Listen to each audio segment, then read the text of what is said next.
21শে জুলাইয়ের শহীদ দিবস উপলক্ষে তৃণমূলের প্রস্তুতি সভাতেও ফের প্রকাশ্যে এলো ঝালদা শহর তৃণমূলের অভ্যন্তরীণ দ্বন্দ্ব।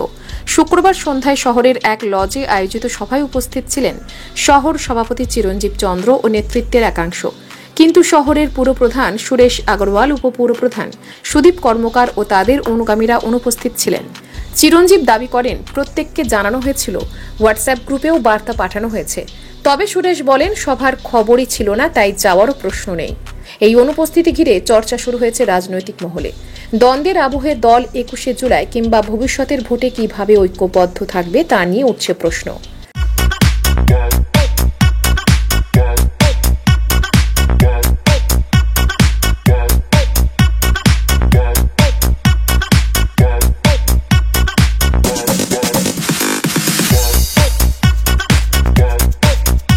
দেখুন, আজকে যে আমরা প্রস্তুতি সভাটা ডেকেছি তাতে আমরা মেঘলা গার্ডেনে আজকে আমরা বৈঠকটা করলাম। আমাদের প্রত্যেকটা ওয়ার্ড থেকে কর্মীরা যেভাবে এসেছেন, যেভাবে এগিয়ে এসেছেন, তাতে আমরা উৎসাহিত প্রচুরভাবে। আমরা আশা রাখি ঝালদা শহর থেকে কম করে 500-র অধিক লোক আমরা কিন্তু কলকাতার উদ্দেশ্যে রওনা দেবো। কাল সকালে যাবে কিছুজন, কাল বিকালে যাবে, পরশুও যাবে। সেভাবে আমরা কিন্তু আমাদের কর্মীদেরকে আমরা কিন্তু ধর্মতলার উদ্দেশ্যে 21শে জুলাই শহীদ দিবসে আমরা কিন্তু সবাইকে নিয়ে যাব। সভা হতে তো দেরি কেন, এ নিয়ে একটা প্রশ্ন উঠেছে ঝালদা শহর জুড়ে। না, আসলে সভা হতে দেরি নাই, সবার দিন ধার্য ছিল কিন্তু আমাদের আজকেই। আমরা কিন্তু হয়তো একদিন করতে পারতাম, কিন্তু আমাদের 2-1জন কাউন্সিলর তারা নিজের কারণে, কোনো বিশেষ কারণে তারা কিন্তু বাইরে গেছিলেন। সেই জন্যে আমরা আজকে একটা মিটিংটা ডাকলাম। আমরা 21শে জুলাই হাতে সময়, ঝালদার প্রত্যেকটা কর্মী, তৃণমূল কর্মীরা উৎসাহিত আছেন।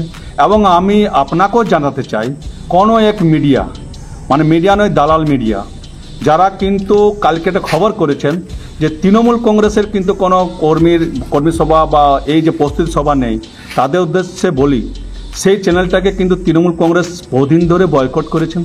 সেই চ্যানেলের একটাই উদ্দেশ্য, মাসিক হারে পয়সা নিয়ে কোনো একটা ব্যক্তির মাধ্যম থেকে তৃণমূলের ক্ষতি করার যে প্রচেষ্টা, সেটা কিন্তু উনি প্রতিনিয়ত করে যান। সে আমরা তৃণমূল কর্মীরা আজকে দেখিয়ে দিয়েছি, পূর্ব এর মিটিং হয়, নানা রকমভাবে সভা হয়, সেই তার থেকে আজকে 5 গুণ মানুষ উপস্থিত হয়েছেন। আপনারাও দেখেছেন যেভাবে সাড়া দিয়েছে, যেভাবে উৎসাহ হয়েছে কর্মীদের মধ্যে। আমরা দেখিয়ে দিয়েছি যে তৃণমূল কংগ্রেসের জন্য কোনো মিটিং বা মিছিলের জন্য কোনো আগের থেকে প্রস্তুতি করার দরকার নেই। তৃণমূল কংগ্রেসের কর্মীরা সবসময় প্রস্তুত। কোন মিডিয়া কি দেখালো আর কি দেখালো না, কোন 2-1টা লোককে দিয়ে আপনি জানে রাখুন, তাদের কথা কেউ কান দেবে না, তাদের কথায় কেউ কর্ণপাত করে না। তারা সবসময় তৃণমূল কংগ্রেসের ক্ষতি চায়। কিন্তু তৃণমূল কংগ্রেসের পাশে আমাদের ঝালদা শহরের প্রত্যেকটা মানুষ, প্রত্যেকটা জনগণ রয়েছে। তারা জানে কোন নেতা বা কোন লোকের কি ক্ষমতা আছে। আজকে তা প্রমাণ করে দিয়েছি আজকে যে এই মিটিংয়ে, যে কীভাবে মানুষের উদ্দীপনাটা হয়েছে। আমরা কিন্তু তাদের এই ভিডিও বা তাদের এই খবরের কর্ণপাত করিনি। আমি নিজেও দেখিনি ভিডিওটা, আমার কাছে খবর এসেছে।